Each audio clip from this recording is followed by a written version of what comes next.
The year is 1945. The Union Jack still flutters above the Viceroy's house in New Delhi, but its colors are fading. Britain has won the war, but the victory has left it hollow. The bombs over London may have stopped falling, yet the scars remain. Buildings in ruins, industries shattered, and a treasury bled dry. The empire that once boasted it could control the sun itself now struggles to keep its own lights on. And in its vastest jewel, India, the ground is shifting. For nearly 2 centuries, Britain has ruled the subcontinent with a calculated mix of iron and silk, railways and rifles, laws and lies. But now, from Karachi to Calcutta, the air is heavy with the question no one in London wants to hear. If Britain could defeat Hitler, why can't it let India be free?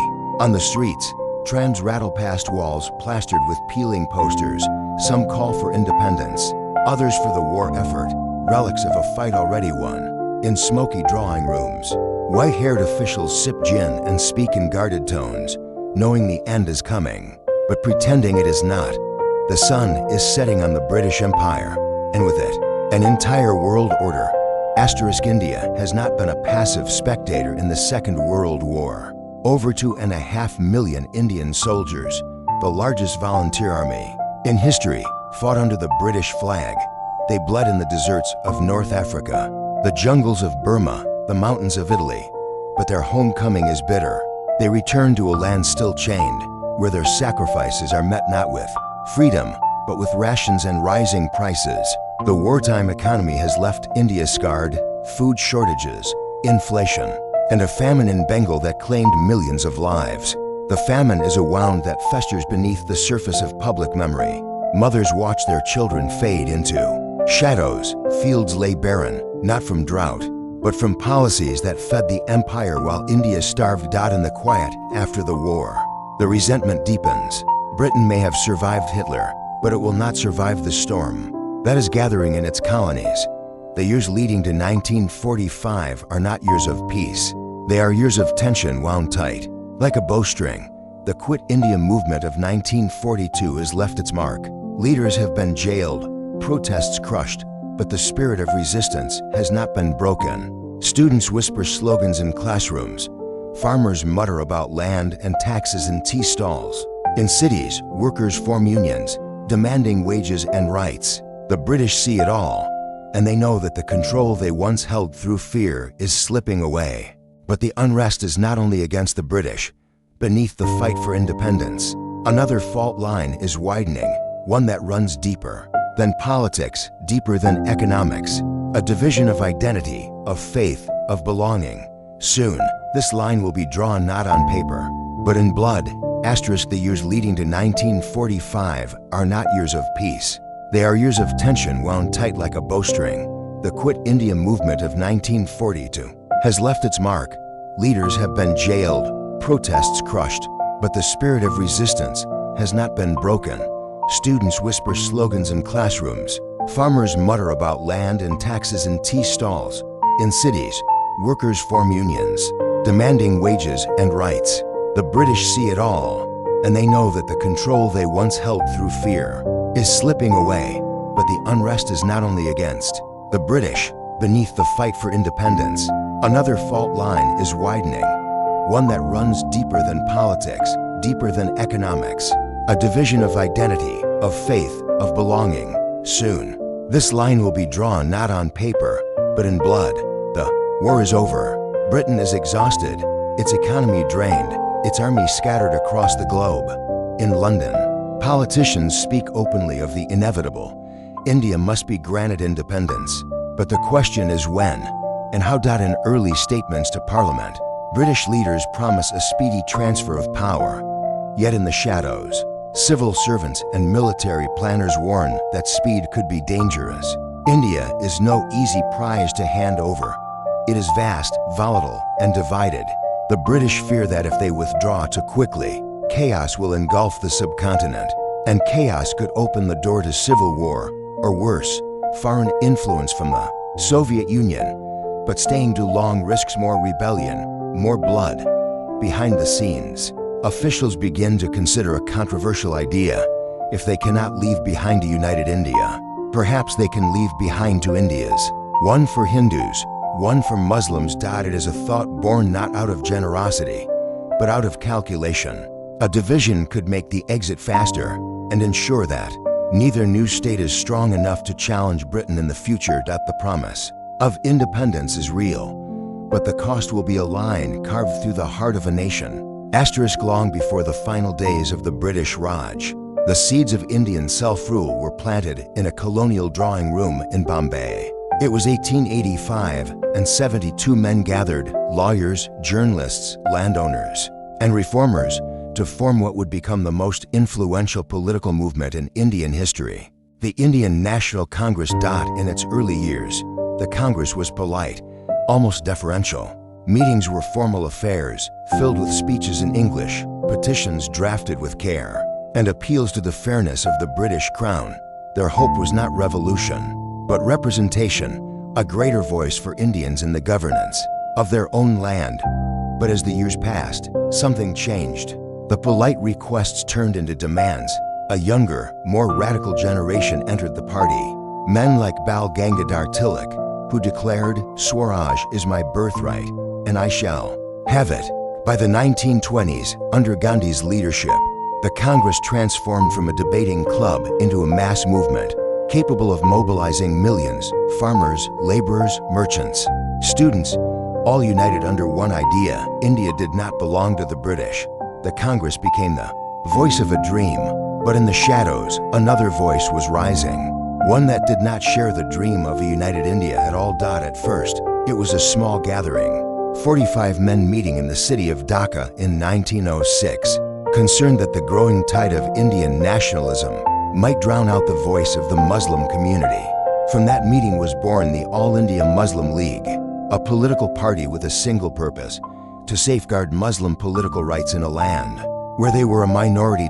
In its early years, the League was cautious. It did not demand independence. It sought influence, protection, and a place at the table as India's future was debated. Many of its leaders even worked alongside the Congress, believing in cooperation. But history has a way of reshaping alliances. As Congress grew in strength, so did the fear within the League that a future independent India might be dominated by the Hindu majority. By the 1930s, a new figure had risen to lead the League. A tall, impeccably dressed lawyer named Muhammad Ali Jinnah. Once a member of Congress himself, Jinnah had turned into its sharpest critic. He began to argue that Hindus and Muslims were not merely followers of different religions, but members of two distinct nations, and that only by creating a separate Muslim homeland could true freedom be achieved. It was an idea that would soon set the subcontinent on a collision course with history.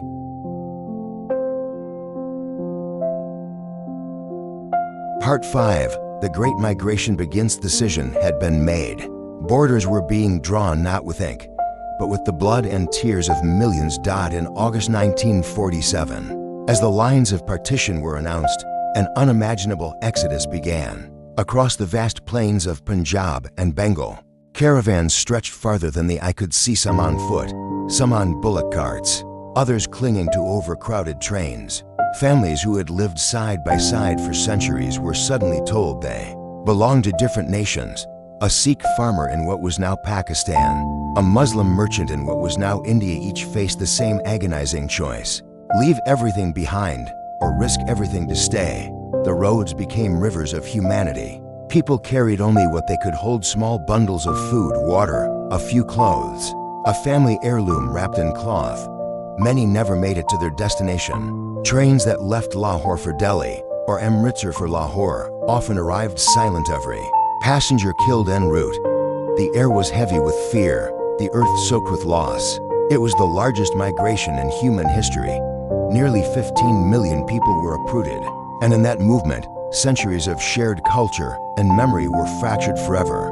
But even amidst the chaos, there were rare moments of courage: Hindus sheltering Muslim neighbors, Sikhs guiding strangers to safety, individuals defying the madness that gripped their world. The subcontinent had been cut into, but the wound ran through more than the land. It ran through families, friendships, and the very soul of its people. The Second World War had left Britain victorious, but exhausted. Its economy was crippled, its cities scarred, and its once invincible army scattered across the globe. The jewel of the empire, India, had been both its greatest asset in the war and its greatest headache. Millions of Indian soldiers had fought in Africa, Europe, and Asia under the British flag. But as they returned home, they carried with them not only tales of battle, but the unshakable belief that they had earned their freedom. The warriors had also accelerated political awakening.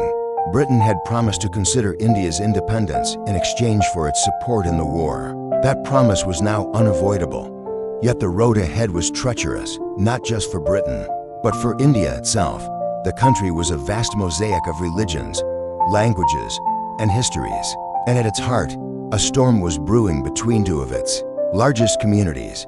Hindus and Muslims dot the Congress Party, led by Jawaharlal Nehru and backed by Mahatma Gandhi's moral force, envisioned a united India. The Muslim League, under Muhammad Ali Jinnah, warned that Muslim rights and identity would be crushed in such a union.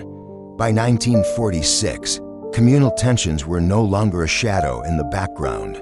They were a fire in the streets. In London, the British government debated its options. Some wanted to hold India until its divisions could be healed.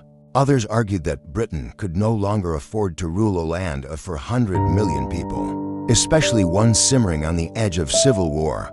The decision, when it came, would be sudden, dramatic, and irreversible. The empire's dream of a united India was fading fast, and as 1947 approached, what lay ahead was not just the end of British rule, but the birth of two nations. In the midst of chaos, by the 1930s and early 1940s, the British Raj, once the seemingly unshakable master of the Indian subcontinent, was showing signs of deep fatigue. The Great Depression had weakened Britain's economy. The Second World War was draining its resources, and the growing political unrest in India was becoming harder to control. The Quit India movement of 1942, led by Mahatma Gandhi, was one of the clearest signals yet. The Indian people were no longer content with gradual reform. They wanted the British to leave immediately. The war effort had forced Britain to rely heavily on India for troops, food, and raw materials. But instead of gratitude, this dependency exposed the contradictions of imperial rule. In the shadows of these political struggles, another, more dangerous force was brewing. The Indian National Congress, advocating for a united India, found itself in growing conflict with the Muslim League, led by Muhammad Ali Jinnah, which insisted on a separate homeland for Muslims, what would later be called Pakistan. The seeds of partition had been planted, and as Britain's grip loosened, these tensions began to take root in the soil of uncertainty. The subcontinent was hurtling toward a decision that would change its history forever, though no one yet knew just how bloody the road ahead would be. By 1945, the Second World War was over, but India was a nation about to explode. The return of battle-hardened Indian soldiers, many of whom had fought for the British in Europe, Africa, and Asia, brought a new sense of confidence and anger. They had risked their lives for an empire that still treated them as subjects, not equals.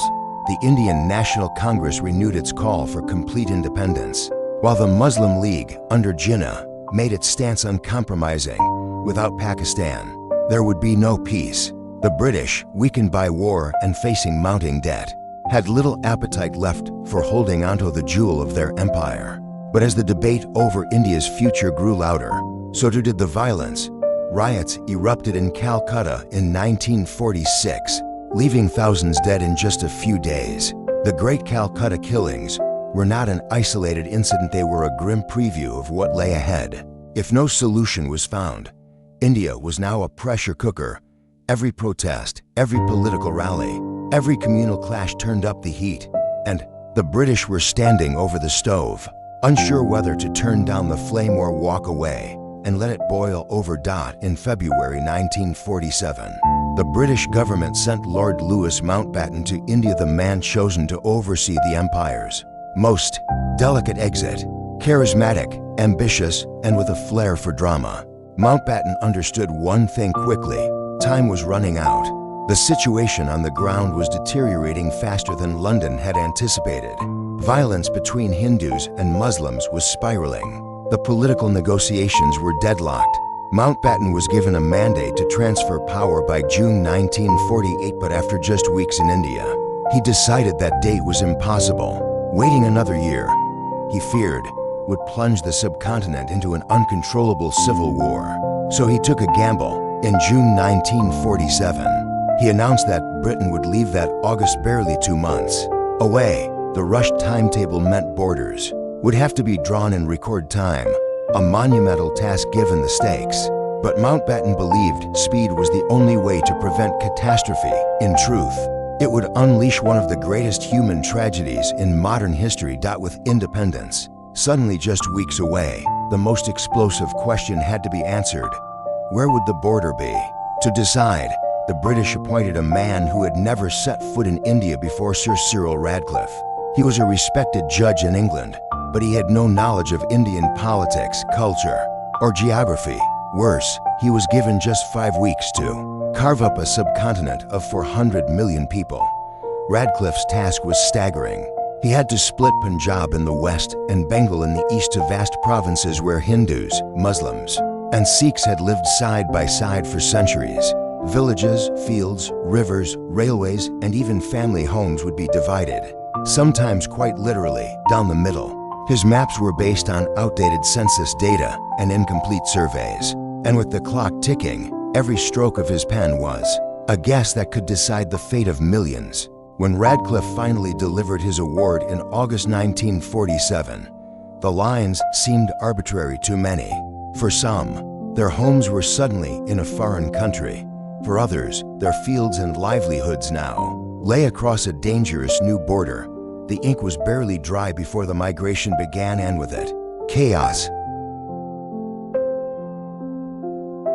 The moment the borders were announced, the land erupted into motion. From Punjab to Bengal, an unstoppable tide of humanity began to move, Muslims heading west and east toward Pakistan, Hindus and Sikhs moving in the opposite direction toward India. It was the largest migration in human history. Entire villages loaded their belongings onto bullock carts, trains, and whatever they could find. Roads became rivers of people stretching beyond the horizon, old men leaning on sticks, mothers clutching infants, children dragging bundles half their size. But the journey was rarely peaceful. Rumors spread faster than the travelers could walk. Stories of massacres, kidnappings, and revenge killings. Caravans were ambushed. Trains packed with refugees arrived at stations filled not with passengers, but with corpses. In Punjab, where communities were most intermixed, the violence was especially brutal. Neighbors who had shared bread for generations now faced each other with swords and rifles. Entire towns were burned to the ground in an orgy of vengeance. Some survivors spoke of the nights of fires lighting the sky for miles, of screams carried on the wind. For many, the road to safety became a road of blood. And still, they kept walking, because behind them was danger, and ahead, if they were lucky, was a chance to start again. They called them refugee trains, but too many, they were death traps on wheels. In the weeks after partition, thousands crammed into train compartments, people sitting on the floors, on roofs, even clinging to the sides. Every available carriage was packed with desperation and hope.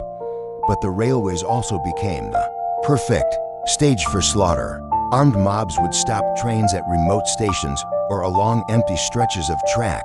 Within minutes, compartments were stormed, passengers hacked or shot, their bodies thrown onto the ground or left inside for the train to roll silently onward.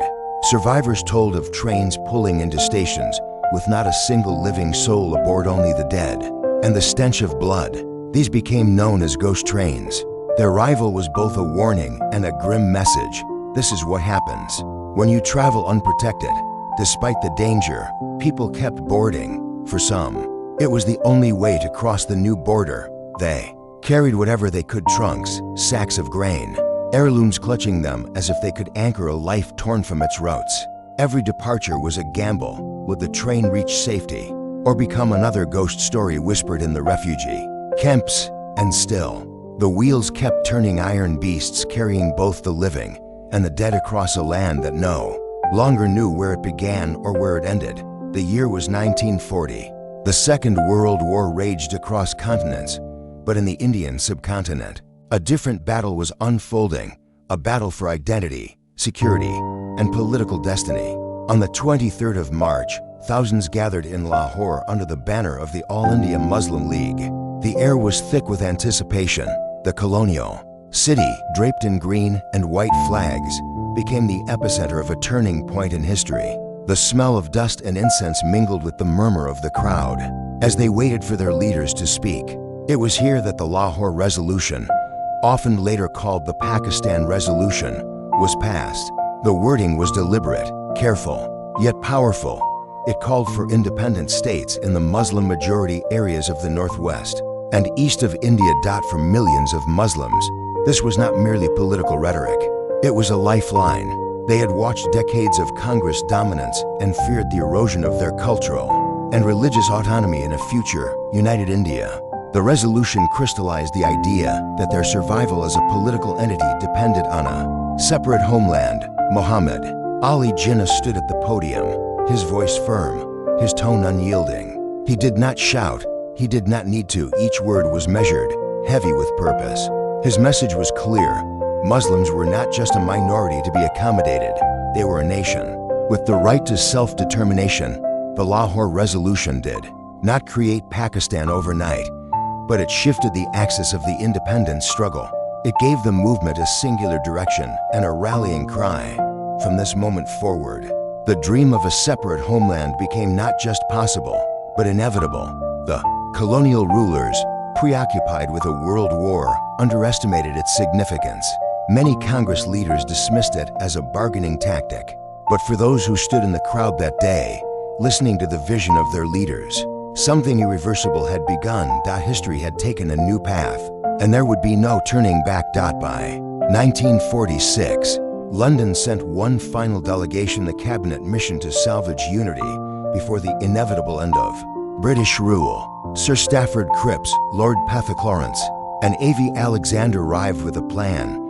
India would remain one nation, but function as a federation. Provinces could group themselves into autonomous zones, preserving Muslim-majority regions while avoiding total partition.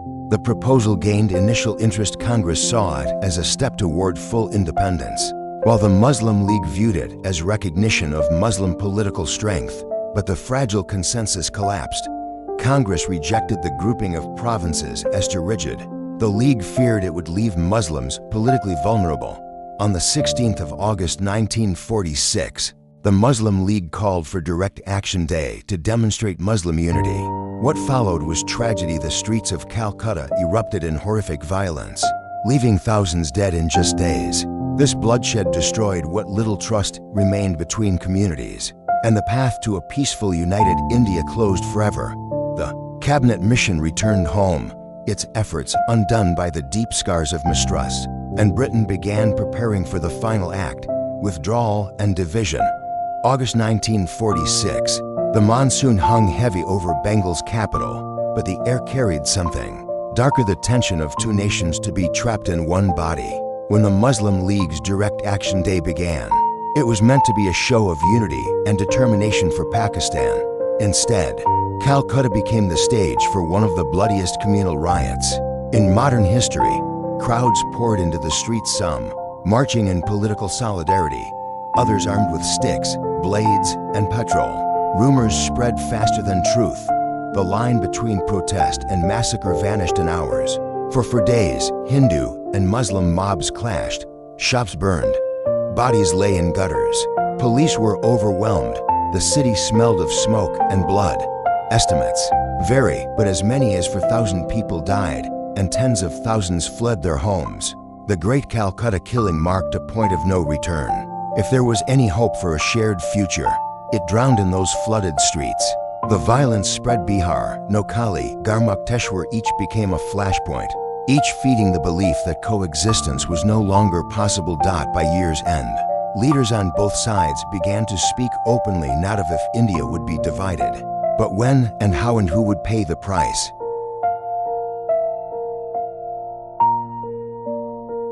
In early 1946, the British government, exhausted by war and facing mounting pressure to leave India, sent the cabinet mission 3 senior British politicians to find a peaceful transfer of power. Their proposal was to keep India united under a loose federal structure, with provinces grouped into 3 zones: Hindu majority provinces, Muslim majority provinces, and a mix of both. Jinnah initially saw the plan as a possible safeguard for Muslim interests without formal partition, while the Congress, though skeptical, considered it as a step toward full independence. Yet cracks soon appeared. The Congress insisted on a strong central government, fearing the grouping system would weaken unity. The Muslim League, meanwhile, saw Congress's stance as a betrayal and evidence that Hindus would never allow Muslims equal power. By mid-1946, the cabinet mission plan collapsed. The failure deepened distrust between the League and Congress, and Jinnah began to see partition not just as an option, but as inevitable. The British, sensing time was running out, started planning their exit strategy, one that would unfold far quicker and bloodier than anyone expected. On August 16, 1946, the Muslim League called for Direct Action Day, a massive demonstration to show the depth of Muslim demand for Pakistan. Jinnah's words were meant to be political pressure, but on the streets of Calcutta, they ignited something far more dangerous. Tensions had been simmering for months. That morning, shops closed, processions formed, and rival political banners waved in the humid air. But as the crowds swelled, the city's fragile peace shattered. Arguments turned to shouts, shouts to blows, and soon machetes, lathas, and guns were in play. For days, Calcutta became a killing ground. Hindu and Muslim mobs hunted each other in narrow alleys. Fires consumed whole neighborhoods, and corpses lay uncollected in the monsoon heat. British police and soldiers, caught off guard, were slow to respond. By the time order returned over, 4,000 were dead and more than 100,000 left homeless. The Calcutta killings changed the game. They proved that communal hatred could turn India's cities into slaughterhouses overnight. In the months ahead, this bloodshed would spread like a contagion, making reconciliation between Hindus and Muslims seem impossible, and pushing partition from a distant threat to a grim certainty. The summer sun of 1947 was merciless. Its scorching heat mirrored the fever that had gripped the subcontinent.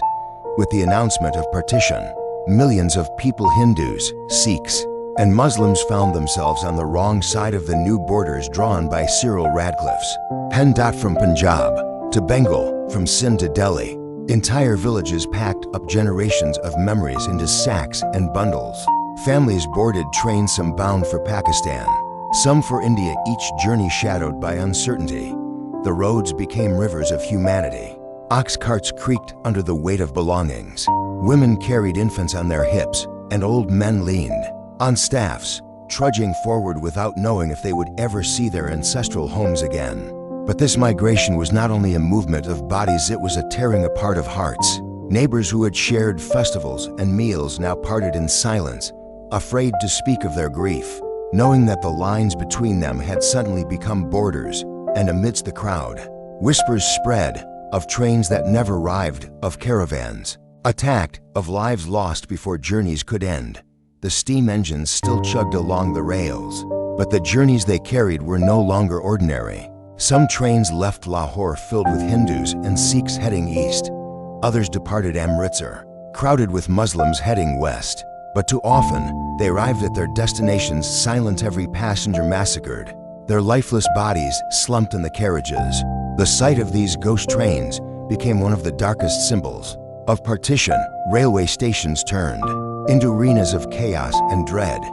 Families clung to one another, terrified they might be separated in the crush of bodies. Soldiers tried to maintain order, but their numbers were too few, their authority too fragile. For those who survived the journey, the memories never faded: the smell of fear, the oppressive heat inside the compartments, the sound of desperate prayers whispered over the roar of the train. And in every town the trains passed, people gathered at the tracks, watching them thunder by, wondering if the next one would carry life or death. The Punjab's rivers, once lifelines for farmers and traders, turned into mute witnesses of horror. The Sutlej, the Bees, and the Ravi waters that had fed wheat and cotton for centuries now ran red with the remains of massacres. Upstream, Bodies floated silently past villages, sometimes caught in the reeds, sometimes drifting into the wide, slow bends where the current could not wash them away. In the summer heat, the air grew heavy with the smell of decay. For fishermen, the rivers became places of dread. Nets came up tangled not with fish, but with what the violence had left behind. And yet, on the banks, children still played, too young to understand the transformation of their homeland, too innocent to grasp that the rivers they splashed in had become the graveyards of partition. The Great Migration had been a river of humanity, millions moving on foot, on bullock carts, in overcrowded trains. But in the weeks after the violence peaked, the roads grew strangely silent. Caravans that once stretched to the horizon were now reduced to broken remnants, a single overturned cart, a few torn blankets, an abandoned shoe in the dust. Even the stray dogs that had once followed the columns for scraps seemed to vanish, as if they too had learned that the road only led to danger. Those who had made it across the new border spoke of ghost towns on the other side, villages without a single inhabitant, fields left unplowed, doors hanging open in the wind. And for those who returned to search for missing family, the journey felt endless. The road seemed to have forgotten the sound of footsteps, carrying only the whisper of hot, dry winds. Cartographers in Delhi and Lahore worked furiously, scratching out old lines and drawing new ones. The British maps, once printed with perfect precision, now looked like lies, villages marked where no one lived, towns erased by fire, rivers whose banks were lined with refugees instead of crops. In the dusty offices of government surveyors, stacks of outdated charts piled up like the bones of an empire. The names on them, familiar for centuries, suddenly belonged to another country, another people. In the villages, no one cared for these maps. The real borders were the ones burned into memory, the well where a father had been killed, the bridge where neighbors had turned enemies, the road where the caravan was last seen whole. Lines on paper meant nothing here. What mattered was survival, finding water, finding shelter, and above all, finding a place where the killing would not follow. Beyond the fertile fields of Punjab, where the green faded into the harsh gold of the Thar, the caravans became smaller, slower, and quieter. Here, the land itself was an enemy, water was a rumor, shade a memory. Families who had fled with bullock carts now abandoned them, the wheels sinking deep into the sand. Children clung to their mothers, lips cracked from thirst, while the old simply lay down in the dust, too tired to rise again. Some walked for days and saw no sign of life, only the skeletons of camels and the half-buried bones of those who had come before. In the desert wind, you could hear whispers, whether of ghosts or of the living calling for help. No one could tell, but still they pressed on, not because they believed the end would be safe, but because going back was certain death.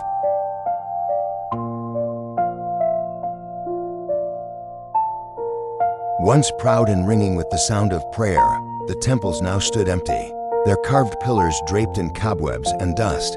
Idle eyes stared blankly into the silence.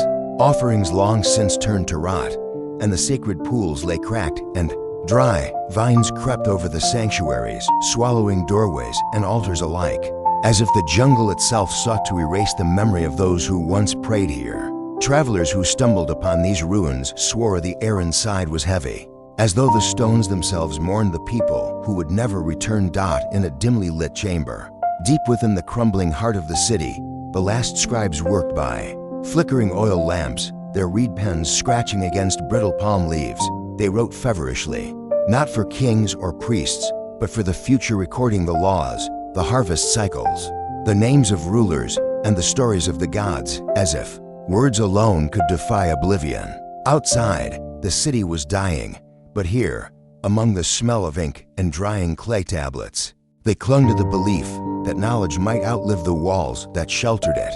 Caravans began to snake out of the once great city, their carts piled high, with grain, tools, idols, and whatever could be carried before the river swallowed the land or the drought burned it bare.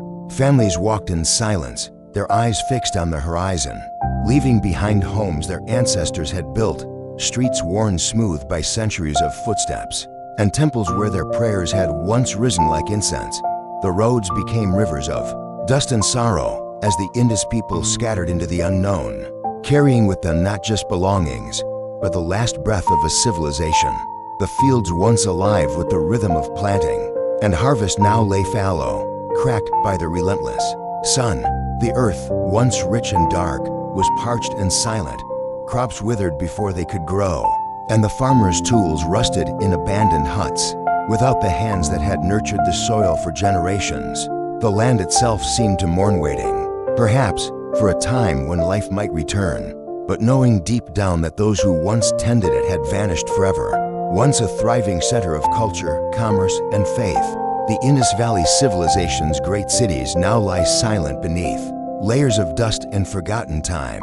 The bustling markets, where merchants once shouted their wares and the air was thick with spices and silk, have long since crumbled into ruins.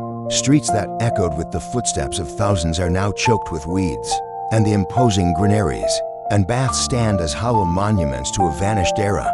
Archaeologists, centuries later, would marvel at the advanced urban planning, the precise grid layouts, sophisticated drainage systems, and the craftsmanship evident in every brick and artifact. But in this moment, the cities breathe only memories.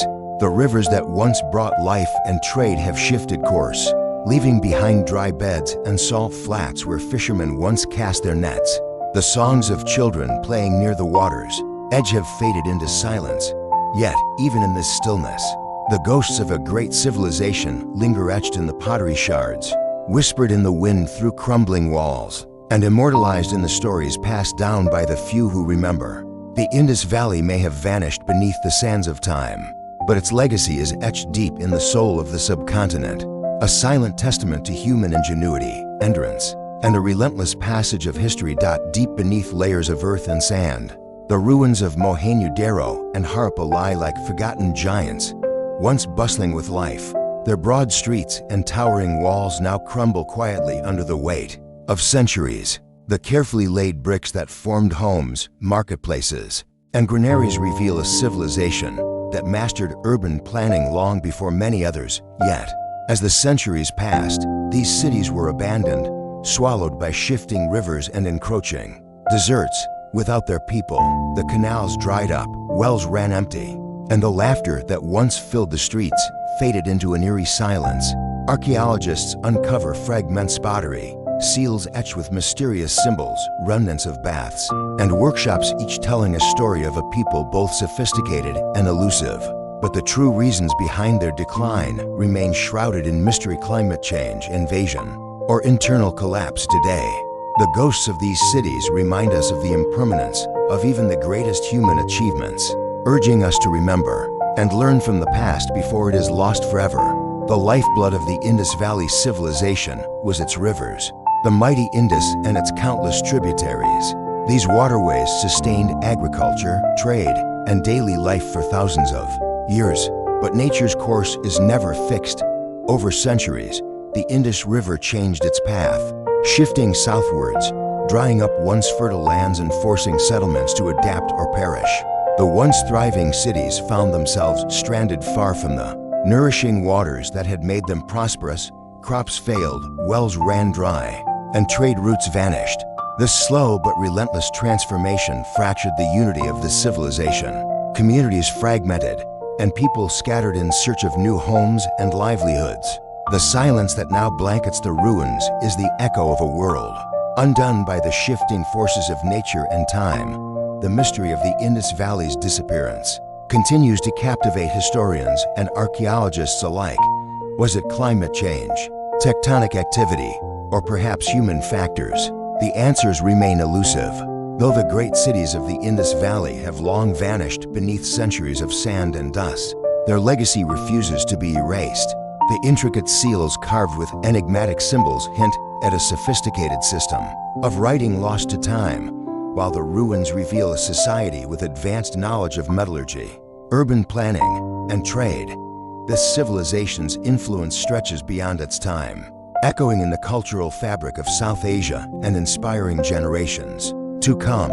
Yet, much remains hidden, waiting silently beneath the Earth's surface for modern explorers to uncover. The Indus Valley reminds us that civilizations rise and fall, but the echoes of human endeavor endure, quietly, patiently like whispers, carried on the desert winds as the dust of ancient civilization settled. A new chapter was beginning on the Indian subcontinent. The centuries-old struggle against colonial rule was reaching its climax, and the dreams of freedom, unity, and identity were colliding with harsh realities. The Indus Valley's vanished empires were now history lessons, while millions of people grappled with the urgent question: what kind of nation would emerge from the shadows of empire? Would it be one united land or two divided states? The answer lay not just in politics or borders, but in the hearts and minds of millions, each with their own hopes, fears, and stories. And as the sun rose on the tumultuous 20th century, the subcontinent stood on the brink of transformation that would echo through history. As independence loomed on the horizon, the Indian subcontinent became a powder keg of emotions and ambitions. Political rallies swelled with passionate crowds, newspapers brimmed with fiery editorials. Families whispered anxiously about the future. The hopes for freedom were tempered by deep divisions between religions, ethnicities, and visions for what a new nation should be. The British, weary from war and empire, sought a quick exit, but the negotiations were tangled in distrust.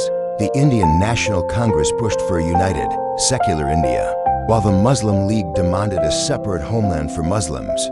Communal violence flared sporadically, foreshadowing the chaos to come. In this charged atmosphere, every decision carried immense weight.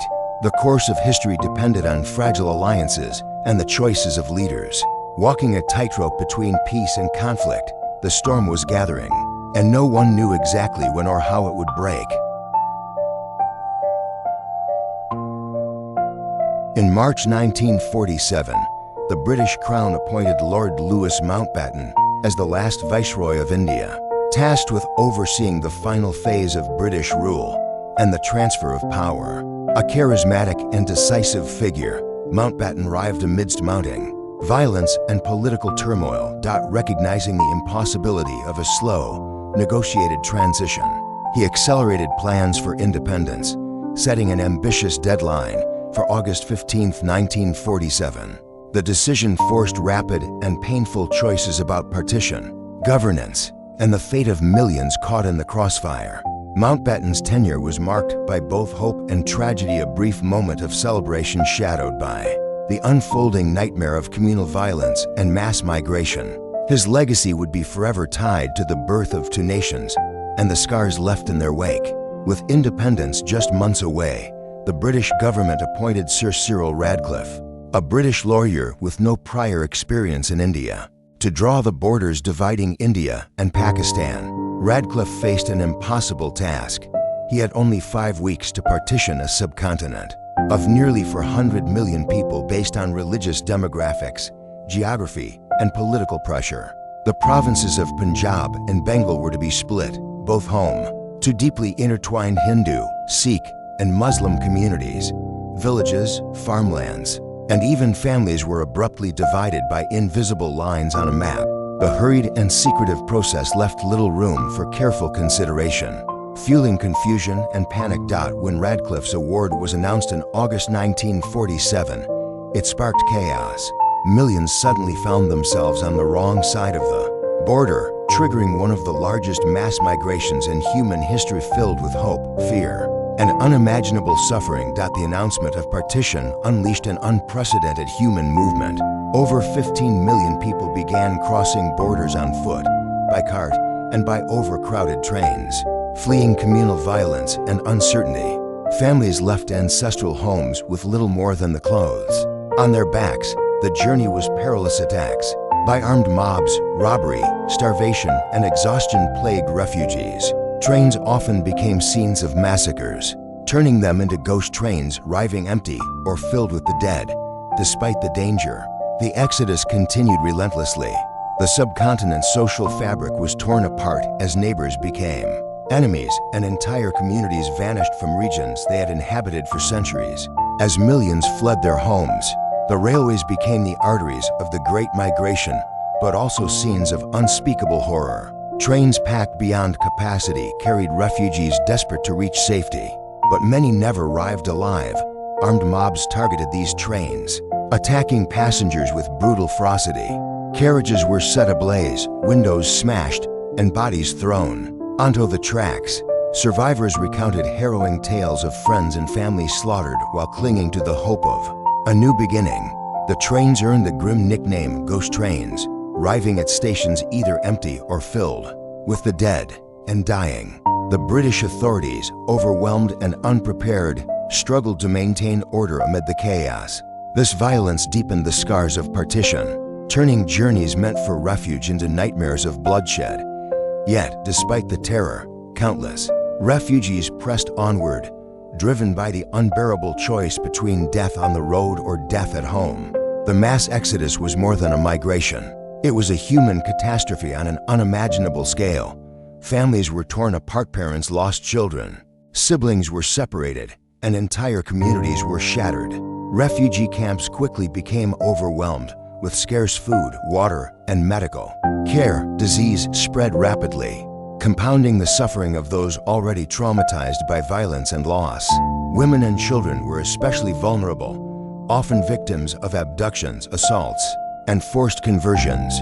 Amid the chaos, countless stories of bravery and compassion emerged, strangers risking their lives to protect the innocent, communities offering shelter despite their own hardships. Yet, the overwhelming truth remained: partition's human cost was staggering. Millions lost not only their homes and possessions, but also their sense of security and belonging. The scars left on the subcontinent would echo for generations, shaping politics, society, and memory. On August 15, 1947, the British Raj officially ended, giving birth to two new nations, India and Pakistan. The celebrations were muted by the shadow of violence that engulfed the subcontinent. Leaders spoke of unity and hope, but millions mourned the friends, neighbors, and family members lost in the chaos. The borders that had been drawn with little consultation became flashpoints of continued conflict. Refugees struggled to rebuild lives amid ruins, while governments scrambled to manage the humanitarian crisis. The legacy of partition sowed seeds of distrust and enmity that would shape South Asian politics for decades to come. As India and Pakistan stepped into their uncertain futures, the wounds of division were still raw, and the promise of peace seemed fragile. A fragile thread stretched over a chasm of grief and anger. Barely months after partition, a new and deadly conflict erupted over the princely state of Kashmir. Strategically vital and culturally rich, Kashmir was a jewel coveted by both India and Pakistan. Its Hindu ruler presided over a Muslim-majority population, a tension that exploded into violence soon after independence. In late 1947, tribal militias from Pakistan invaded Kashmir, prompting India to send troops to defend the territory. The conflict escalated quickly into a full-scale war, ending in 1948 with a United Nations-mediated ceasefire that left Kashmir divided, each side controlling parts, but neither willing to yield. The Kashmir dispute became the first in a series of bitter conflicts between India and Pakistan, turning the region into a flashpoint of ongoing tension, violence, and political strife that continues to this day. The aftermath of partition left millions displaced, their homes destroyed or inaccessible. Refugees streamed into India and Pakistan, overwhelming cities, towns, and relief camps. Governments, still nascent and fragile, struggled to provide shelter, food, and security for those uprooted. In refugee camps, stories of despair mixed with resilience. Families mourned lost loved ones, but also clung to hope for a new beginning. Communities formed support networks, while humanitarian organizations and volunteers worked tirelessly to ease suffering. Yet the psychological scars ran deep. The trauma of violence, loss, and displacement shaped generations, influencing identities and politics in ways that resonated long after borders were drawn.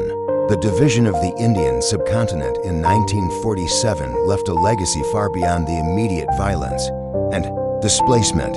Partition reshaped identities, sowed distrust, and fractured communities that had lived side by side for centuries.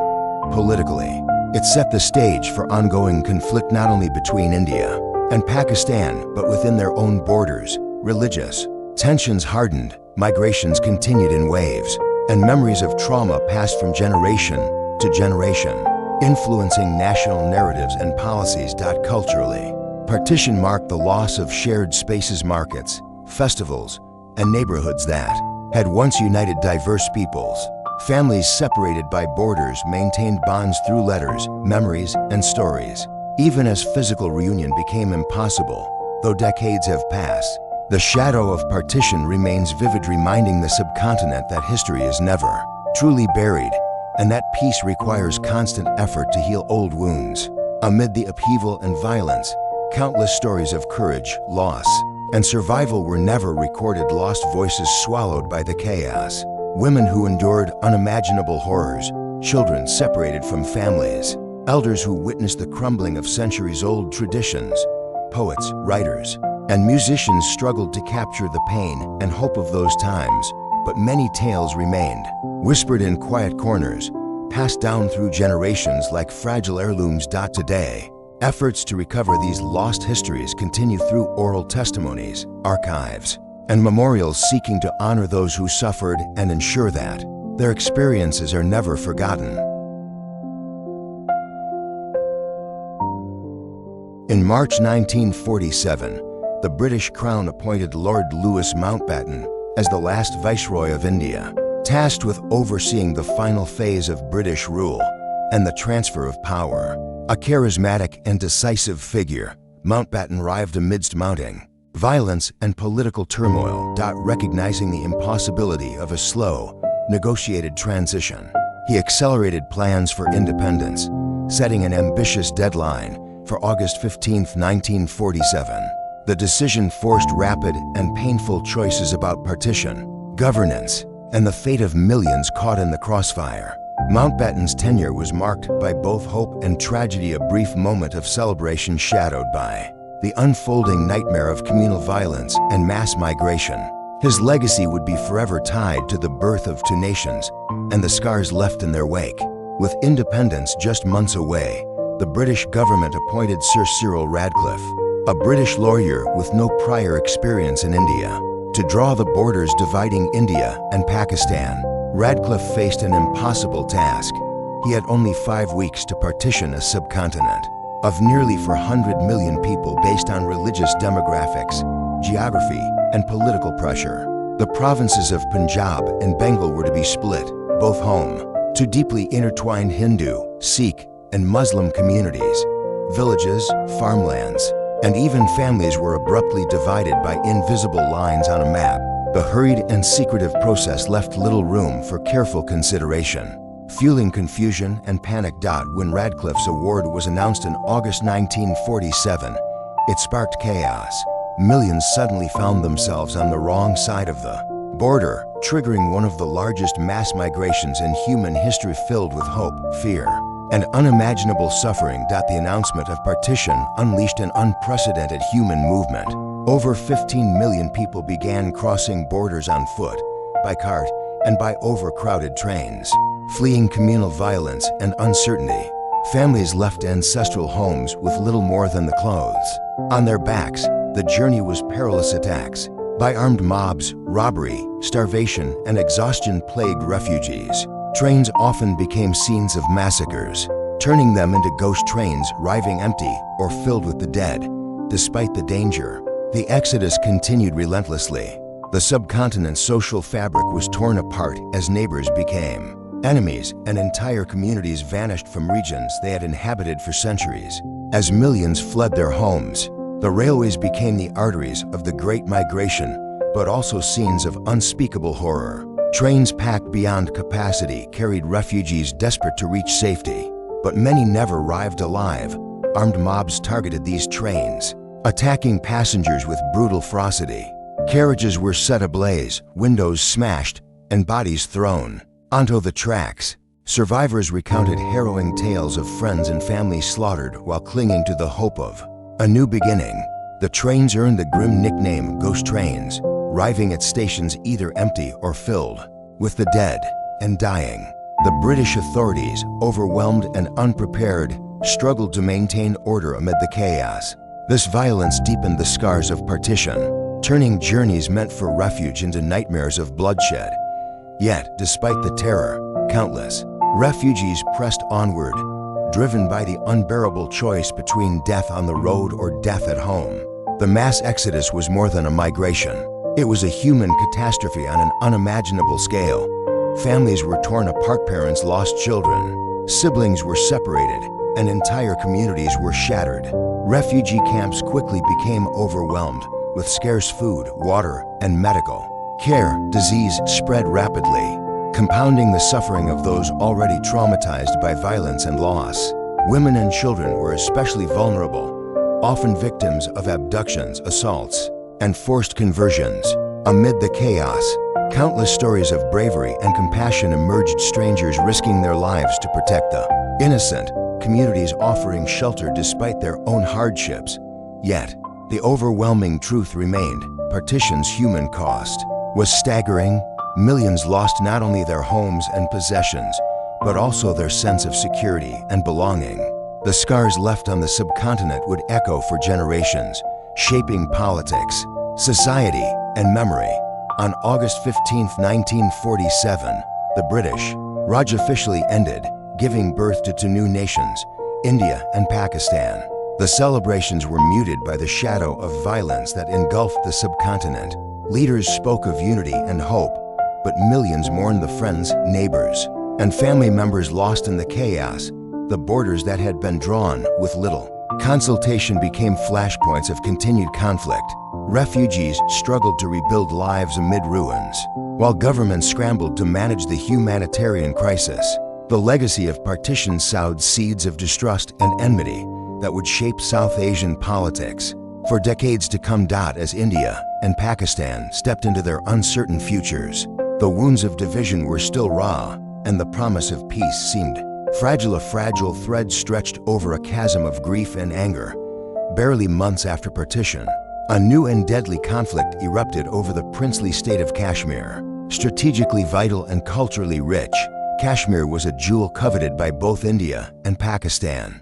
Its Hindu ruler presided over a Muslim-majority population, a tension that exploded into violence soon after independence. In late 1947, tribal militias from Pakistan invaded Kashmir, prompting India to send troops to defend the territory. The conflict escalated quickly into a full-scale war, ending in 1948 with a United Nations-mediated ceasefire that left Kashmir divided, each side controlling parts, but neither willing to yield.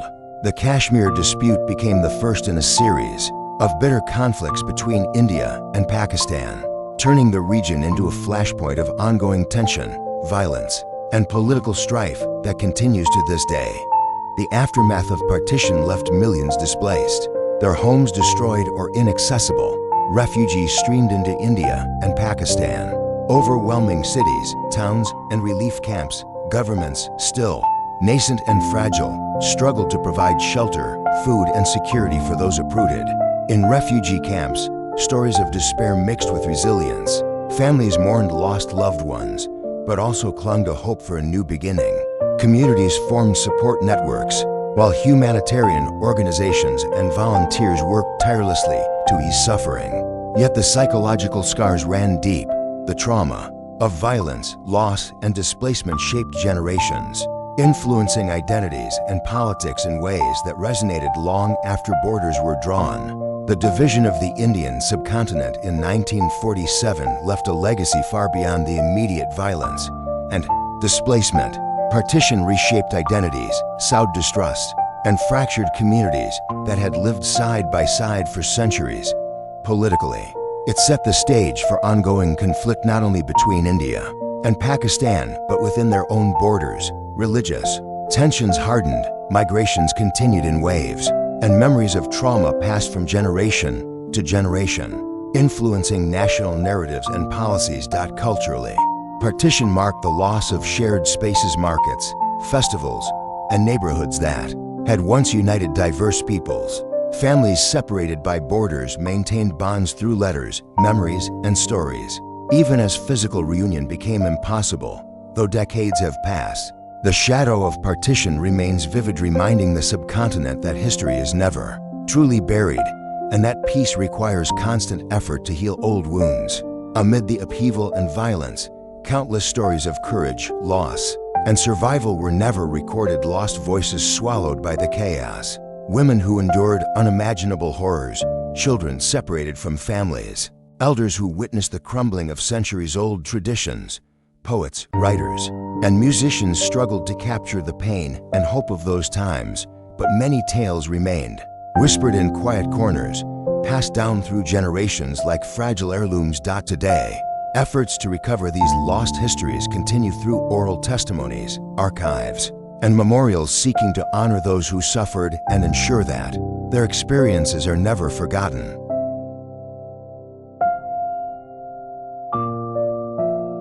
Despite the scars of partition, the Indian subcontinent remains a vibrant tapestry of cultures, languages, and traditions that have endured and evolved. Music, art, cuisine, and literature continue to reflect centuries of shared heritage, blending influences from Hindu, Muslim, Sikh, and other communities. Festivals like Diwali, Eid, and Vaisakhi are celebrated across borders, reminding people of the deep connections that transcend political divisions. Stories of coexistence, friendship, and collaboration persist alongside memories of conflict, showcasing the resilience of human bonds. This cultural mosaic offers hope that even in the wake of tragedy, diversity can be a source of strength and unity, inspiring generations to come. As the 21st century unfolds, the Indian subcontinent faces both challenges and opportunities. Economic growth, technological advancement, and a youthful population offer promise for progress. Yet, the legacy of partition still influences politics, borders, and social dynamics. Efforts toward cooperation, trade, and cultural exchange continue to grow. Despite ongoing conflicts and disagreements, the millions who share histories and hopes across India, Pakistan, and Bangladesh envision a future where peace and prosperity replace division and distrust. The story of the subcontinent remains unfinished, a complex narrative of pain, resilience, and aspiration, with the potential to become a model of harmony and progress for the world. The story of partition is not just a history of borders drawn and nations divided. It is the story of millions of lives forever changed. It reminds us how political decisions ripple through human hearts and communities, shaping destinies in ways both tragic and profound. As we look back on this turbulent chapter, we honor those who endured unimaginable hardships and those who worked to build new beginnings. From the ashes, their resilience teaches us that even in the darkest times, hope can survive. Moving forward, the subcontinent stands at a crossroads. By remembering the past honestly and embracing the diversity that defines it, there is a chance to heal old wounds and forge a future rooted in peace, understanding, and shared humanity. The journey continues, and so does the story of the land and its people. As millions found themselves displaced, refugee camps sprang up across India and Pakistan, temporary shelters meant to hold people for weeks, but which became homes for months and years. Life in these camps was harsh, overcrowded tents, scarce food, poor sanitation, and constant uncertainty. Yet, amid hardship, stories of human resilience shone through. Families shared what little they had, formed new communities, and struggled to preserve culture and dignity. Schools and places of worship emerged even in tents, as people tried to rebuild normalcy in a fractured world. These camps became crucibles of hope and despair, where the trauma of partition was both lived and remembered.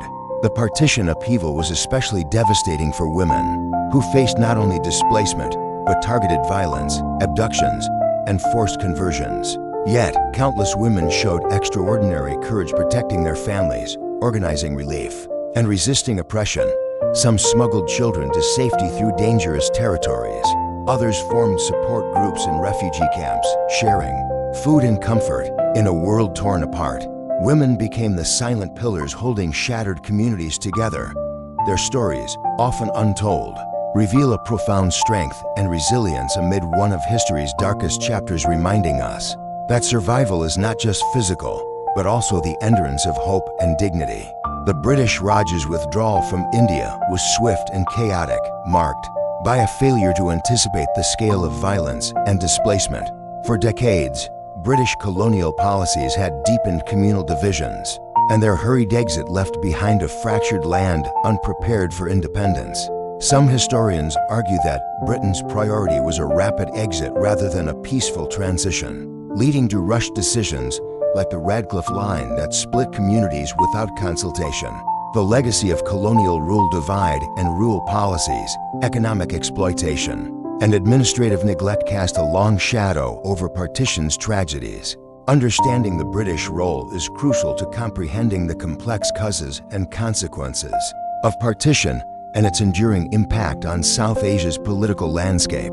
Amidst the violent upheavals of partition, the Sikh community found itself trapped between emerging nations. Predominantly based in Punjab, the Sikh population faced brutal attacks from both Muslim and Hindu mobs, forcing a mass exodus from ancestral lands.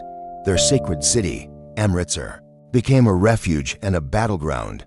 Sikh militias formed to protect their communities, but often became targets themselves. The trauma of losing homes, temples, and loved ones left deep scars that shaped Sikh identity and politics in the decades that followed. The Sikh story is one of resilience amid betrayal and loss, a poignant chapter often overshadowed but vital to the full understanding of partition's human cost.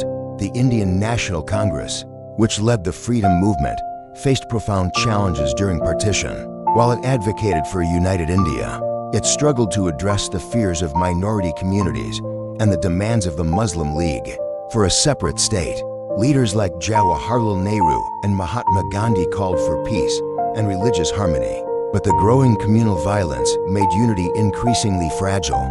Congress's inability to prevent the chaos of partition and manage the refugee crisis led to criticism from many quarters. Despite its faults, Congress played a key role in building India's democratic institutions and guiding the newly independent nation through its earliest, most turbulent years. The Muslim League, under Muhammad Ali Jinnah's leadership, championed the creation of Pakistan as a homeland for Muslims. Their political campaign shifted from seeking safeguards within a united India to demanding complete independence. Jinnah's vision resonated with millions of Muslims who feared marginalization in a Hindu-majority India. The League's ability to mobilize political support transformed the subcontinent's destiny, but also deepened divisions.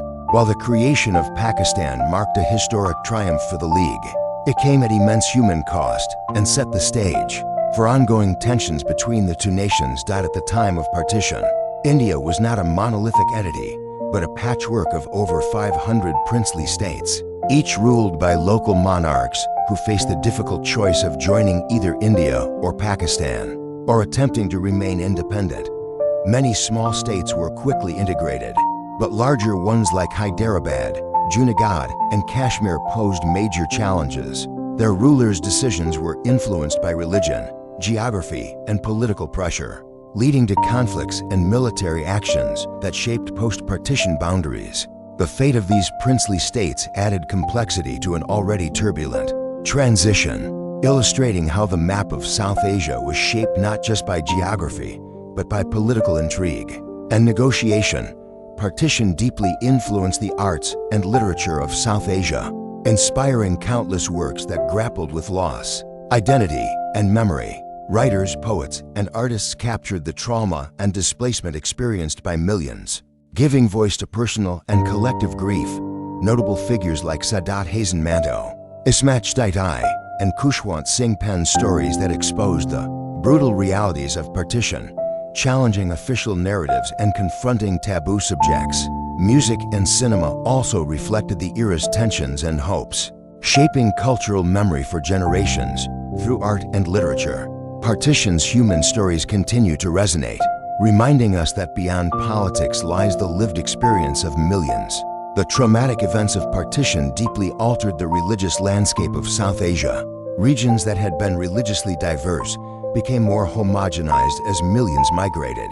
To avoid persecution, cities like Lahore and Delhi, once centers of pluralism, transformed drastically. Communal relations suffered long-lasting damage, with mistrust and fear often replacing coexistence.